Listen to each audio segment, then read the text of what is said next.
and from the border of liberty and prosperity and the highway to the north.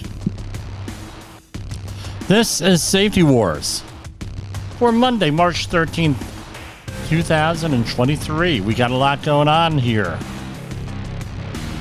How's your weekend? We're bracing for this nor'easter up here on the northeast, which is often where nor'easters happen. But anyway, I mean, they're really hyping this and the snowpocalypse, right? Let's see what's in here. Here you go. Let's see, NJ.com. What do they have to say? New Jersey declares a state of emergency in 5 counties, expecting most snow in the nor'easter storm. It will go out. Just went into effect at 8 p.m. Eastern Standard Time. At the same time, a commercial vehicle ban begins on multiple highways in New Jersey. Latest nor'easter calls for up to 8 to 12 inches of snow and high winds in New Jersey. All right, let's see this. LowHUD.com. Let's see what they say. Boom, boom, boom. Let's see. TikTok videos threaten kids. How did Carmen... Oh, I got a story on that. Oh, do I have a story on that? A storm could dump 4 to 12 inches of snow in areas of Orange, Putnam, and Dutchess counties, as much as a foot or even more in Sullivan and Ulster counties. Hey, northern Westchester and northern Rockland County could see snow as well, though less. Right, so what is it? In New Jersey, 4 to 12, right? South of us, north of us, up to a foot, 4 to 12. But we're going to have nothing?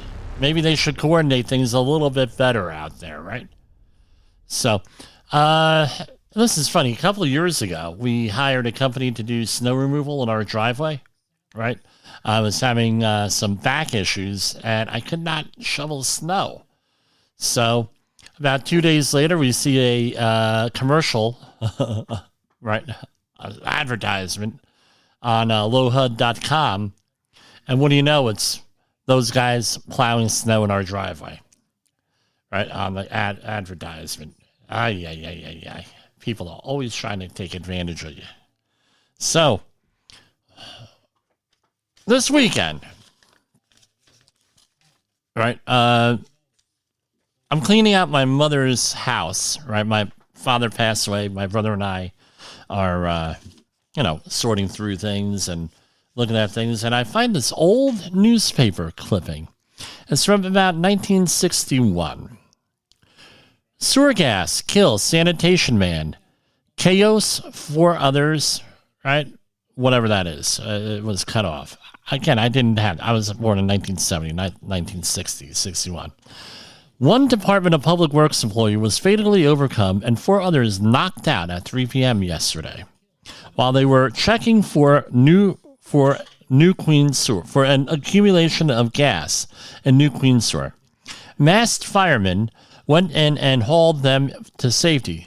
Then police and fire teams worked over foreman John Rooney, 30, until 6:15 p.m. when he was pronounced dead. Rooney lived at 109 Delaware Avenue, Doncas Hill, Staten Island. The other 4 were revived and taken to St. John's Hospital for treatment. 6 rescuing firemen also were hospitalized temporarily. The sanitation men, members of a 10-man crew, were assigned to check the uncompleted Bowery Bay sewer after a contractor's employee had been overcome the previous day underground near 43rd Avenue.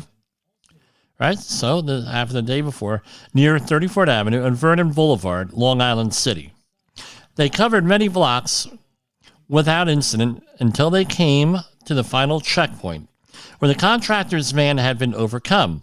There, Rooney and Louis Fator of 120-9th 134th Street, Ozone Park, descended 30 feet, donned masks, and entered the 4.5-foot wide sewer. They left a number of other men at various levels as a precaution.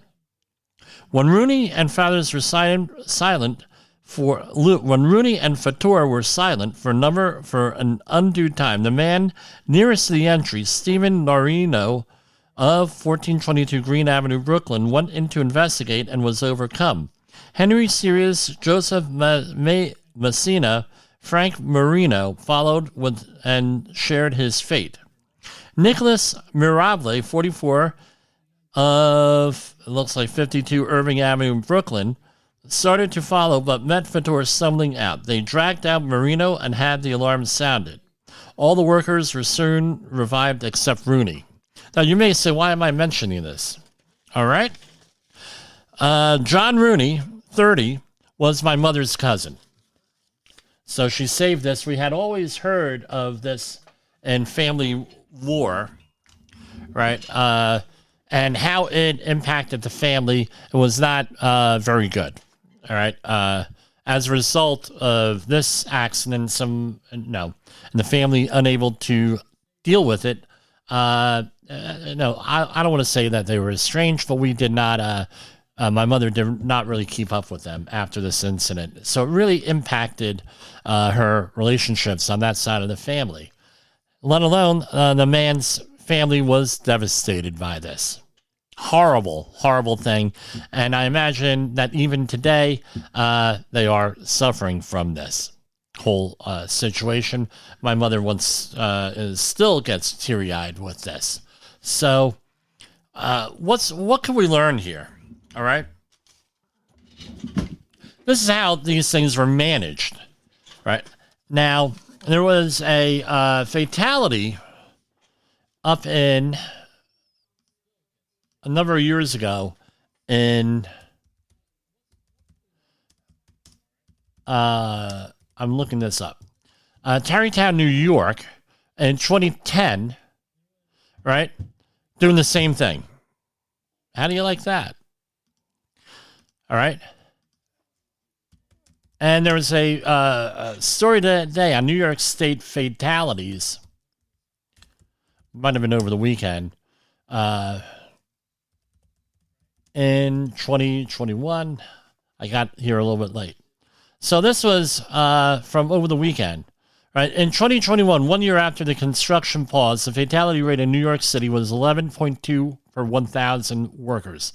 This is a 60% increase from 2020, which was 7 deaths per 100,000 workers. Looking at pre-pandemic levels in 2019, the fatality rate was 11.6 per 100,000 workers when 24 people lost their lives at work. All right. So as a result, in 2022, Governor Hochul signed the Carlos's Law, right, which increases penalty for construction companies responsible for the death of and or injury of workers. The law takes its name from Carlos Moncayo, a 22-year-old Ecuadorian worker who died in 2015 on the job at a Manhattan construction site. Okay, so in 2010 in Tarrytown, New York, 2 men suffocated in a manhole. Right, Tarrytown was issued 4 violations of state safety laws, must repair them, meaning the space here, at a risk of $200 a day fines. So Tarrytown allowed the people to enter dangerous confined spaces without proper training and equipment, the State Department of Labor said Friday. 2 violations were classified as willful. This is from 2010. Management was aware of the situation, did nothing to prevent it. And it was, I won't mention the names, but 2 of the people, one of them was a volunteer firefighter, were killed by poisonous gas on Labor Day. And this is one was down a 20-foot manhole to clear a blocked sewer pipe. And the other person, the volunteer firefighter, went down to rescue him, and he too collapsed.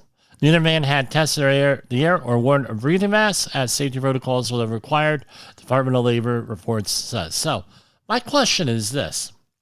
We have, basically, according to my mother, my cousin's family got a lot of money off of this situation. My understanding is that the the fire, and according to this, now the fire department's training was improper. Even the firefighters who eventually brought up the dead men from up the manhole did not wear their masks properly or use right procedures, according to news reports at the time. All right, so we have Carlos's law, right, which criminalizes, and the company gets criminalized for this, for putting people, now we talked about it, people's lives at risk, where it's either a misdemeanor up to a felony conviction for the company, not the individual, with fines ranging from $300,000 capped at $1 million. Okay, so that's against private industry. But here I just gave you two instances separated by 50 years, roughly 50. These are all government workers. Right? I pointed out during our COVID broadcasts on the podcast, or still on podcasts, how basically hold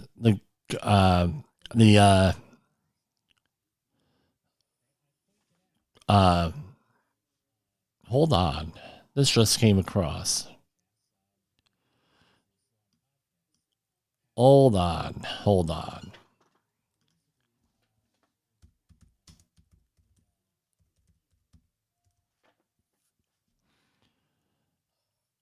Okay, this wasn't it.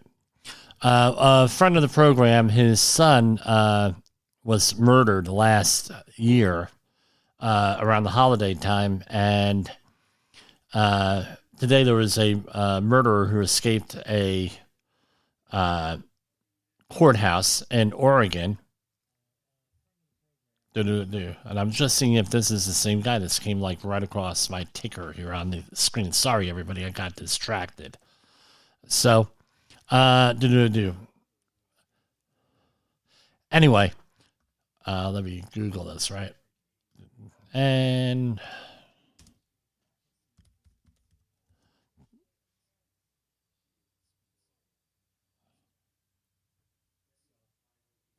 boom. All right, no, this wasn't the guy. All right, so I was just thinking if it was my friends. So they're separated by 50 years, these things. I'm sorry for the distraction there. And my question is this. Now, back in the day, pre-OSHA days, we did not have, anything in there, right? Then in 1984, it was in Phoenix, Arizona. There was a famous toluene tank that blew up. And it turns out, I heard a podcast a couple years ago that the details that were shared on that fatality investigation and that fatality were not exactly accurate. So we've been using this in training for many years. Turns out that a lot of the details were not accurate in that thing, at least according to firefighters that survived it, and the man's family who was killed. One of the men's families who were killed. All right, so we mentioned sovereign immunity. Sovereign immunity is a problem. I have a question that if states were actually OSHA does not really apply to public workers.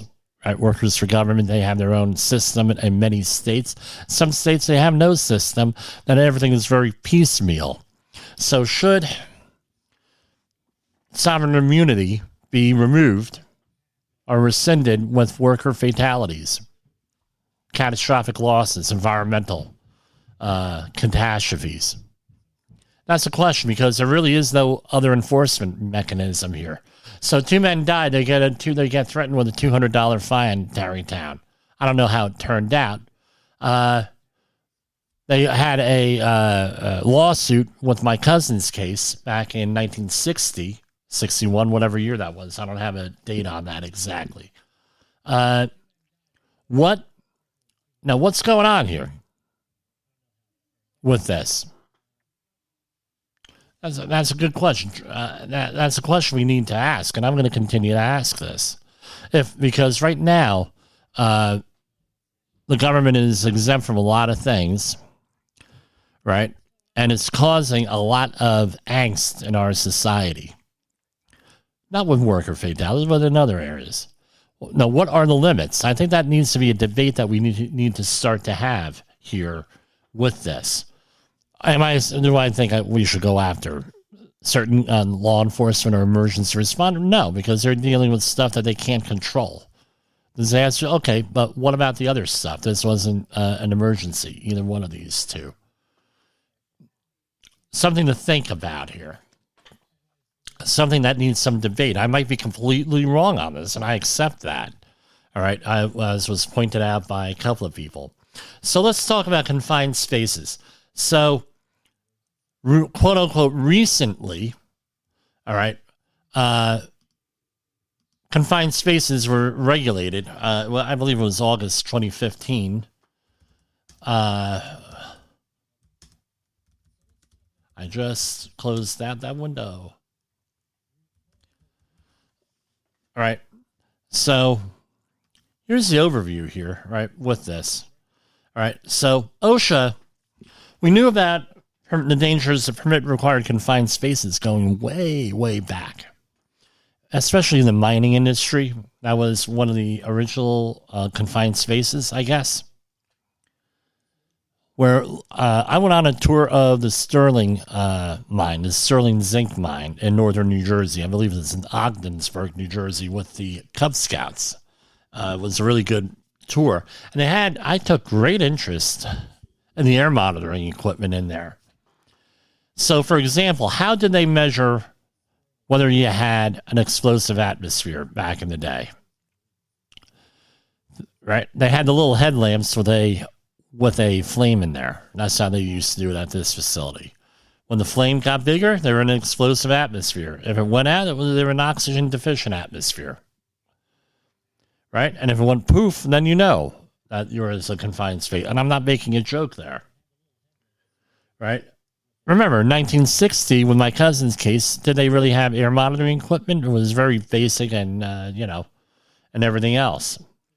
1984, when that toluene explosion happened, I think that was one of the things that finally caused OSHA to issue the 1993-1910 146 standard under general industry for permit required confined spaces.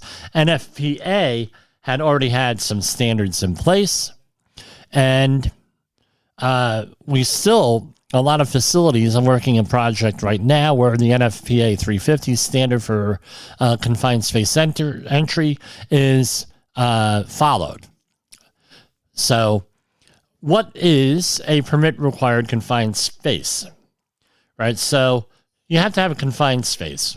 What is a confined space? Right? Confined space is simple. It is, let me make sure I have the right wording here. So, a confined space that has limited or restricted means of entry is not designed for continuous human occupancy and is large enough and configured so that a person can enter the space and maneuver well enough to perform tasks. It's the OSHA definition. Now, what is a permit required confined space? A permit required confined space has some other hazard. It could be a hazardous atmosphere, potentially. It could have a material which can engulf an entrant. It may contain walls that converge inward or floors that slope downward and taper into a smaller area. It may contain another serious physical hazard or other hazard, pardon me, I got the hiccups again. I always got the hiccups after dinner. May contain other serious physical hazards such as unguarded machines or exposed live wires, and must be identified by the employer, who must inform exposed employees. I'm reading off the OSHA quick card here on this. All right, so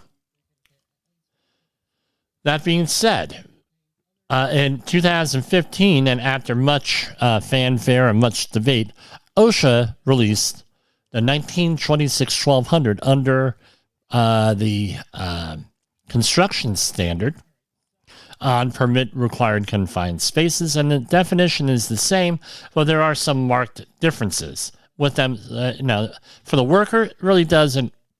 For the worker, it really does not impact them so much. But if you're a manager, I would encourage you to go through and read the whole thing.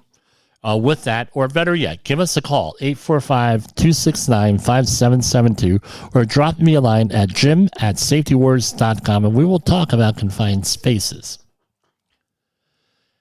Right? And OSHA also has in place, under the 1915 standards for shipyards, they call it permit, and they call it a confined and enclosed space. And those are managed a lot differently. You get a marine chemist normally involved and a competent person with that. So in construction, you have a competent person and you have some other roles in there, like host employer. But as always, you have to define where you are at first. So how do you know whether you're in general industry or construction? You have to go and look up what the definition of a construction work is. So let's see, OSHA definition, construction work. All right, what is it? I'm reading right out here. It's in 1910.12. All right, OSHA defines construction work, right, and this is in 1910.12, 1926.32. All right, construction. Construction work is, hold on.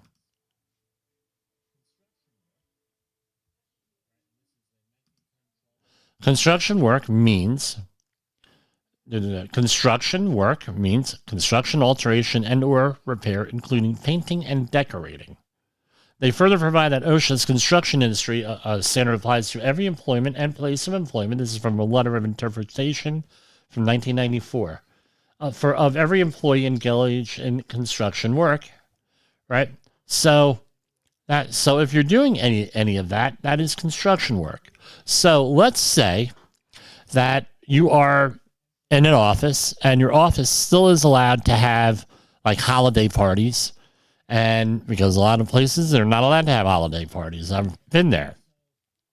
Or seasonal type celebrations, and you're a regular office worker. Regular office workers, general industry, 1910 regulations. Boss tells you, hey, can you go up and put up some balloons, maybe some streamers, maybe a Christmas tree? Oh, I said something wrong. Christmas tree. Not allowed to say that anymore. Christmas tree. And something else, or something like that. Maybe some Hanukkah decorations. Maybe you're celebrating Ramadan. Oh, I'm not allowed to say any of that religious stuff. And you say, hey, we're putting all of that up, and now all of a sudden you're decorating. Now you're a construction worker according to OSHA. That means you have a lot of different things. Let's say that you hire a high school kid, right? You hire a high school kid for painting. You're going to have him or her paint a office for you. That seems like a good job. I mean, we had guys all over Woodbridge, New Jersey, where I spoke to our former governor, Jim McGreevey, over the weekend at the St. Patrick's Day Parade, trying to get him on the show. But anyway, we were in there. A lot of people did painting work. Good. You figure, okay, well, son of a painting business we're doing in there. Well, you know that in a lot of places, that's considered construction, and it's against the law for under 18-year-old person to do that type of work because it's construction work according to this regulation. Ooh, didn't know that? Yeah, learn it. So now you have to figure out construction or general industry, and they are different in how they are managed by the workers. All right, by the management. So I have a 9-page checklist. You can call us out. Now, how are they managed in a shipyard? Shipyards have certified gas-free spaces in their vessels. So a marine chemist has to go in there, and this is by the book, or a certified industrial hygienist goes in there, takes air sampling readings, and gives you a certificate of gas-free stuff. And there's a whole big long procedures they got to go in. If I had it to do all over again, I would have been a marine chemist. This is one of the careers I would have had. But it's a specific area of the safety world. And then you're able to do different hot work in there. Doesn't preclude you from air monitoring or anything else. But the certificate of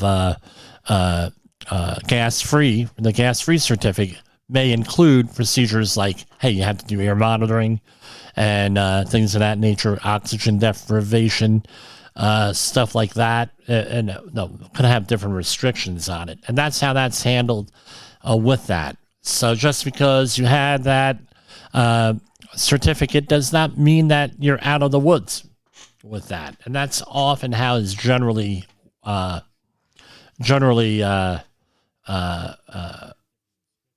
managed, right, in a shipyard. So how do you know whether you're in a shipyard? That should be obvious, right, on there. OSHA, right, is there. Now, here's another question. How do you know whether a shipyard is a marina, is a shipyard? I called up on this one, and this is what I was told. And it depends on what kind of work you're doing. It depends.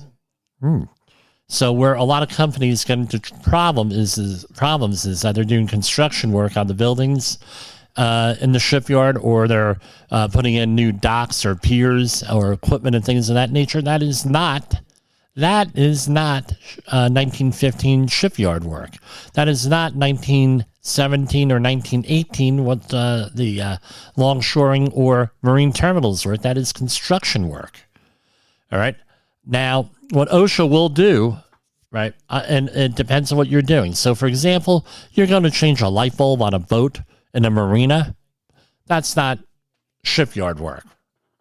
If you're going out and you're doing major repairs, you're replacing engines, doing structural work to the hull, and things of that nature on a ship, however we define that, then it's a shipyard. So there is a line to be drawn on there with that. And give us a call, 845-269-5772, if you want to find out more. We do have... you could set up an appointment with me and we could discuss it. Discuss it. Not on the air, but we could discuss it. So getting back to confined spaces, here we have a press release from OSHA, news release Region 7. This is in a agriculture facility. A 34-year-old worker's attempt to clean out a Roseland grain silo in preparation for fall harvest turned tragic on September 12, 2022, when corn engulfed and asphyxiated him. An investigation by OSHA, and I won't mention the name of the company, found the employer disregarded federal regulations designed to prevent such tragedies and found the worker's PPE was not adequate for protection from engulfment hazards. The worker died on site. OSHA also determined the company failed to equip the employee with an adequate body harness and lifeline so that coworkers could have used to rescue him. Inspectors discovered the company kept a retractable lifeline tripod on site, a device not designed for side entry into the grain, and had no adequate alternative method available to protect workers in silos. The dangers of working inside grain bins are well known, and safety standards have been in place for decades. Despite our continued outreach and enforcement activity in this highly hazardous industry, we continue to see preventable fatalities. I won't mention the name of the company, should know that safety standards and proper training, this is according to OSHA Area Director Matthew Thurlby, I guess that's how you pronounce it, Thurlby in Omaha, Nebraska. The company should know that safety, and I'm omitting the name, that safety standards and proper training, procedures, and equipment can make the difference between life and death. Expediency should never be put ahead of worker safety.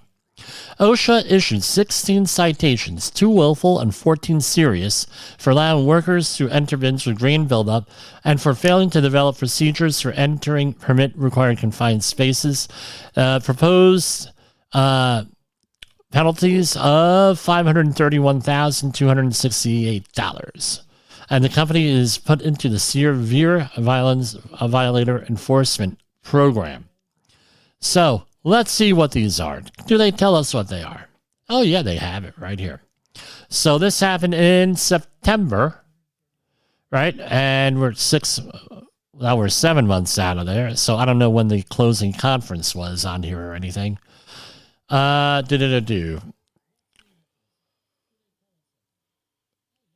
right. We're scrolling on down. Okay. I want to point out something. We're ahead of everybody else on a lot of this stuff.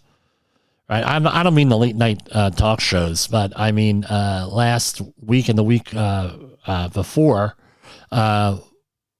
we talked about hazards, and then 3 or 4 days later, it ends up on the news. So we're ahead of the curve here on a lot of this stuff.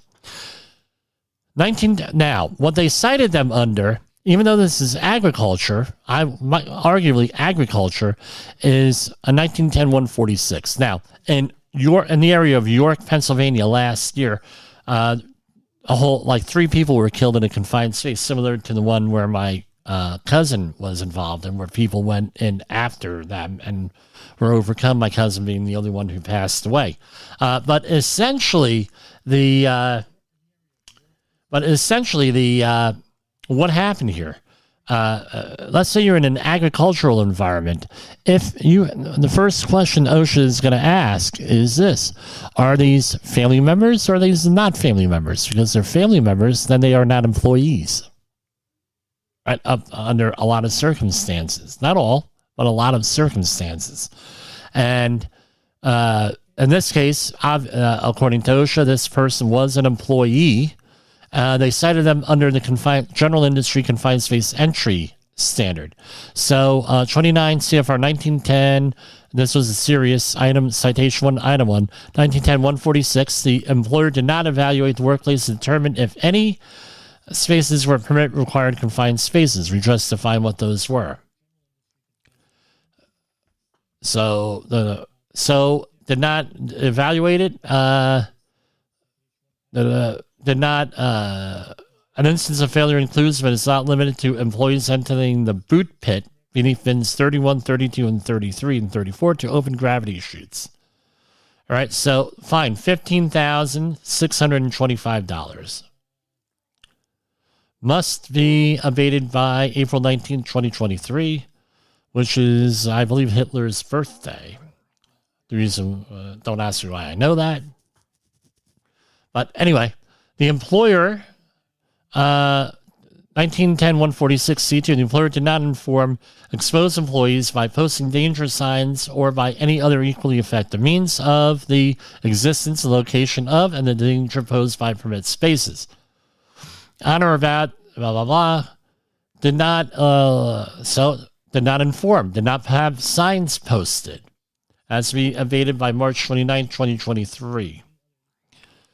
Type of violation serious, 1910-146C4. They have to have a written plan. Did not, employees engaged in grain handling activities, blah, blah, blah, were exposed to potential atmospheric and mechanical hazards, in that the employer requires employees to enter permits to require confined spaces without having developed and implement a written program that complies with this section. Instances of failure include, but are not limited to, right? Program fails to list permit required confined spaces. So I think that they had some kind of plan, but they did not have anything in here. Program fails to identify the personnel trained to conduct the entries. Program fails to identify the personnel authorized to perform the duties as entrant. Program fails to identify the personnel authorized to perform duties as the attendant. Program fails to identify the specific procedure and contact info for emergency rescue. Program fails to track permit required confined space entries conducted within the past year. Has to be abated by March 29th. Fine $15,625. Citation 1, item 4. Type of violation serious. Under the permit required confined space program, right? Employer did not identify and evaluate the hazards. Another $15,625. right? Didn't evaluate the hazards. Next one, serious, D3, 146 D3. Did not develop and implement means, procedures, and practices necessary. Right, 15,625. I'm looking, right? These add up. Next one, no equipment in D4. Did not use proper, 15,625. Next one, citation 1, item 7, D8.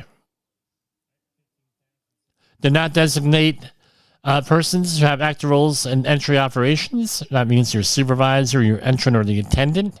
If this were construction, there would be other things that would have to be identified. Instances of employer failure related to these entries include but are not limited to: employer did not designate qualified personnel. Employees are not trained. 15,625. D9, the employer did not develop and implement procedures for summoning rescue and emergency services, for rescuing entrants from permit spaces, for providing necessary emergency service to rescued employees, and for preventing unauthorized entry. $15,625. Citation 1, item 9. Employer did not provide training to the workers. Right? Knowledge, skill, understanding knowledge or skill. Again, we could sit in a classroom, or you could sit on the internet looking at a thing and, oh wow, look at this, blah, blah, blah, blah, blah, blah, blah, blah, blah, blah. And then they may understand, they may have knowledge, but do they have the actual skills necessary for the safe performance of their duties? A skill means it has to be hands-on. Do they know how to put on? Now, they didn't have harnesses. Did they know how to put on the harness? Now, you're going to say, Jimmy, don't be silly. Everybody knows how to put on a harness. Baloney. I had a style of harness back in the early days, 1995. It took everybody about 20 minutes, 25 minutes to put the harness on because it was so damn confusing. They stopped making that harness, thank God. That's how confusing it was. Right? Did they know how to operate any retrieval equipment? No. Maybe if they knew how to operate it, they would have had one there. And realized that's the inappropriate thing. Another $15,000. Citation 1, item 10, another $15,000. No attendant. Right? The employer did not provide equipment for safe rescue operation. Another $15,625. The employer, right, 1910-272. Ooh. So let's look that. I'm not familiar with that one. 1910-272. This is why the internet's a wonderful thing. I can fake it, but I ain't going to fake it. All right. So let's go look that up.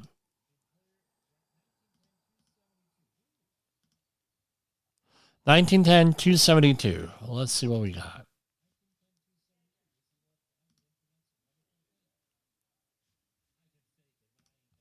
Okay, we're going to go over to OSHA.gov. We can go to general industry, the laws, and 272 is grain handling facilities. So that's why this is a general industry. I'm not familiar with grain handling facilities here. So it was 1910-272 grain handling facilities. So this wasn't a farm. This was a grain handling facility. And the employer acting as an observer for bin, tank, or silo entry operations in the grain handling facility was not trained in rescue procedures. So not only in the grain, well, this is an important thing. Hey, we all learned something tonight.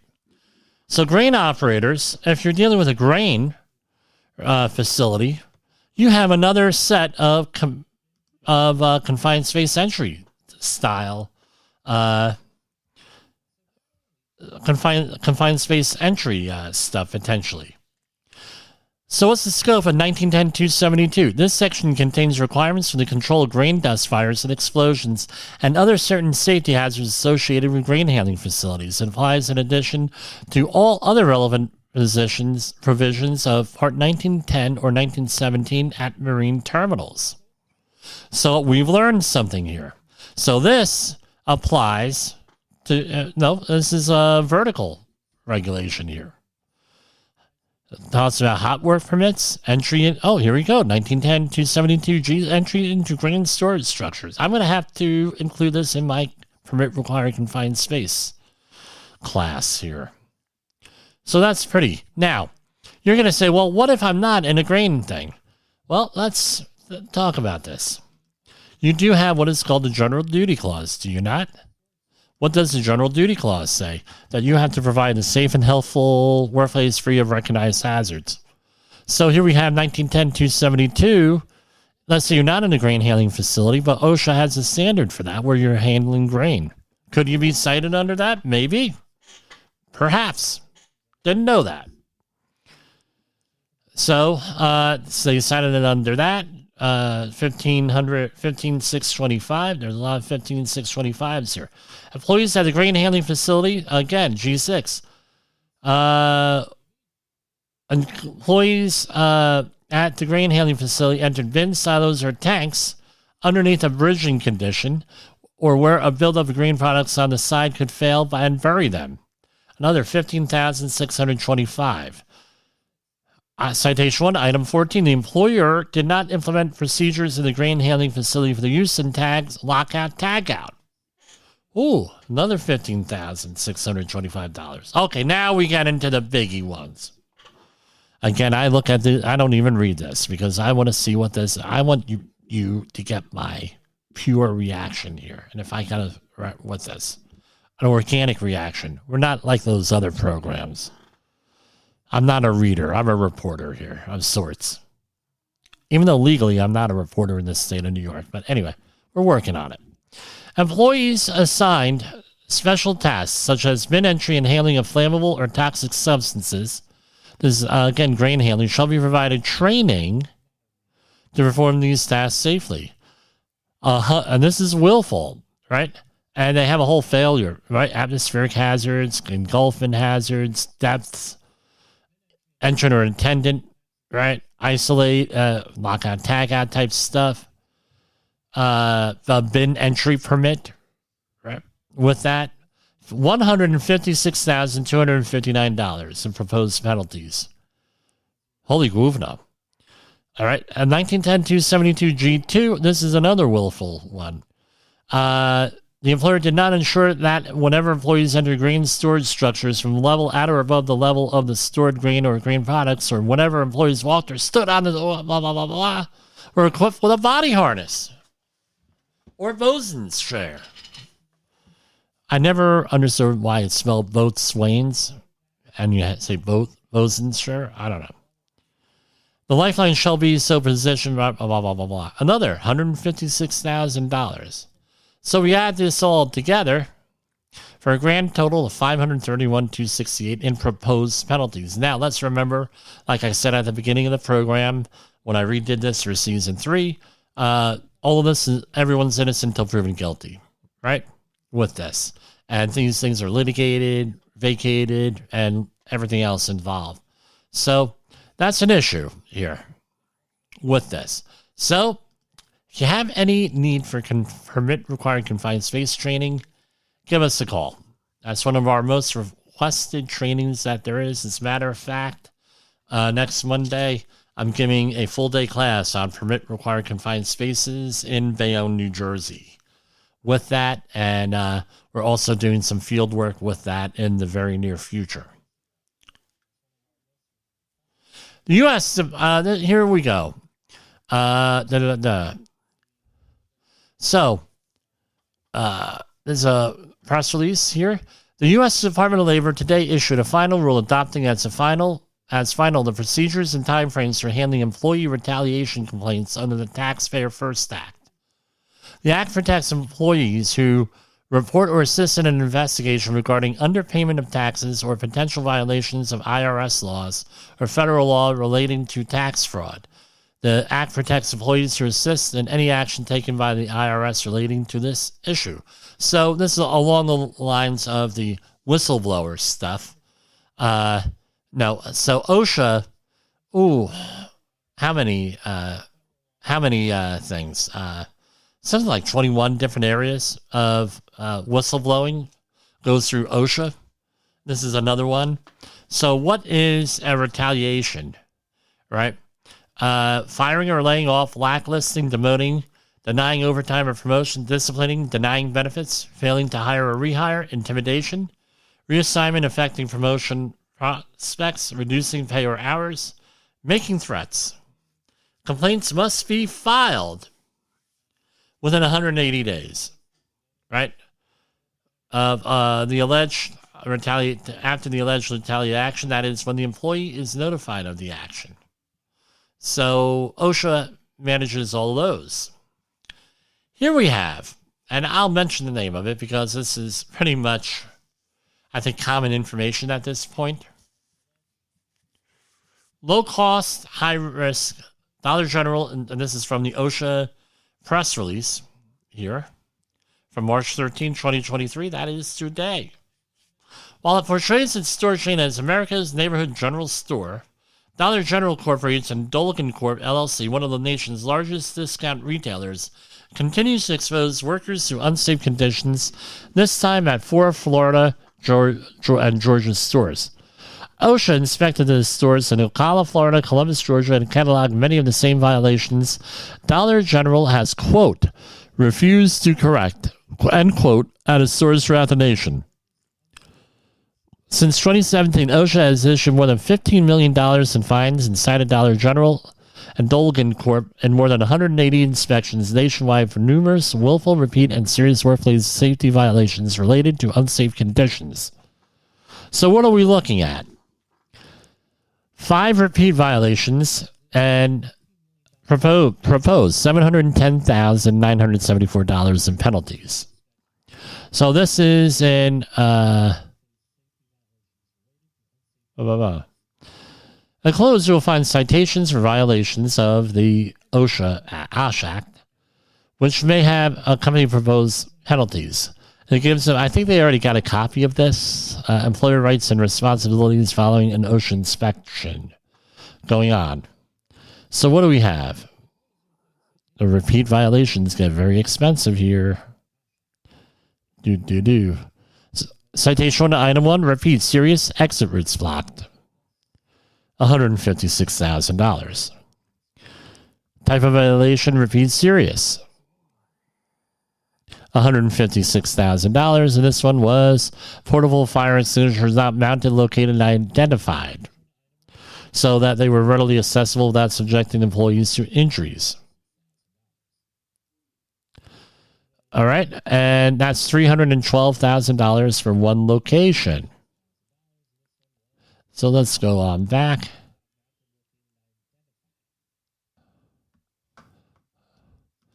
All right. I think these are pretty much low-gravity responses, even though they can end in tragedy, right? Low-gravity types of violations. When they're going in there, this is extremely low-hanging fruit. I don't understand what the problem is. Next one in Columbus, Georgia, repeat serious violation, right?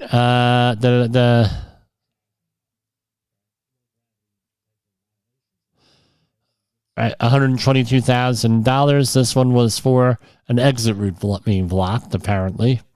Another one, repeat serious. Secure storage. Storage of material should not create a hazard. Right? With that. Stacking things improperly. That's $221,000 in violations there. And another one. This one was in...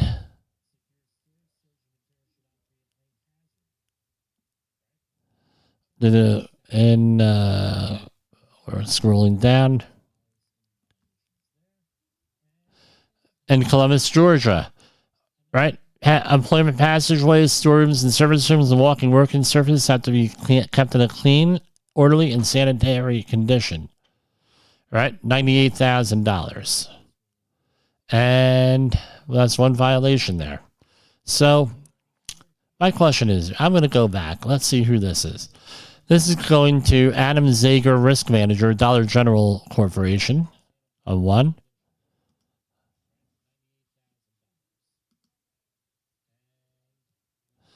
Okay, and this is another one, same address. Another one, same address. So apparently these are all company-owned stores. Now, my question is this.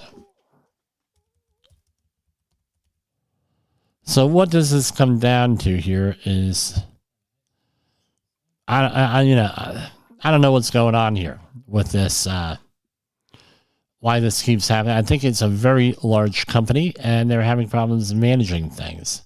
And no, I wish them well on here. I don't think, thank God, nobody got hurt, as far as we know, with these types of things. But I could tell you, if someone gets hurt, they're going to have a problem. Big problem. So, anyway, I think there's opportunity if you're a safety professional for this.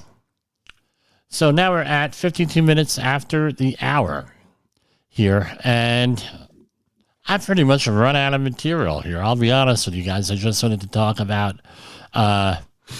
confined spaces and some of these other stuff.